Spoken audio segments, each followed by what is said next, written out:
পরিষদ যে মানববন্ধনের আয়োজন করেছে, সেই মানববন্ধনের মূল উদ্দেশ্য আজকে আমাদের দলের ভারপ্রাপ্ত চেয়ারম্যান জনাব তারেক রহমানের নিঃশর্ত মুক্তি দাবি করছি। আমাদের টঙ্গীর, আমাদের গাজীপুরের সবচেয়ে জনপ্রিয় নেতা আমি মনে করি আমার বাবা বীর মুক্তিযোদ্ধা নুরুল ইসলাম সরকার। বীর মুক্তিযোদ্ধা নুরুল ইসলাম সরকার মিথ্যা একটা মামলায় 20 বছরের বেশি সময় ধরে কারাবন্দী আছে। আজকে সরকারের কাছে, অন্তর্বর্তীকালীন সরকারের কাছে আমাদের আবেদন থাকবে তারেক জিয়া পরিষদের মহানগরের পক্ষ থেকে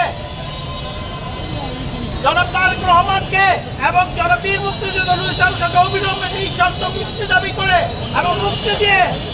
অন্তর্বর্তীকালীন সরকার তাদের প্রতি ন্যায় বিচার প্রতিষ্ঠা করবে এই আশা ব্যক্ত করে এবং তারেক জিয়া পরিষদ নবগঠিত মহানগর কমিটিকে আমি আমার পরিবারের পক্ষ থেকে, সরকার পরিবারের পক্ষ থেকে, গাজীপুরের পক্ষ থেকে এবং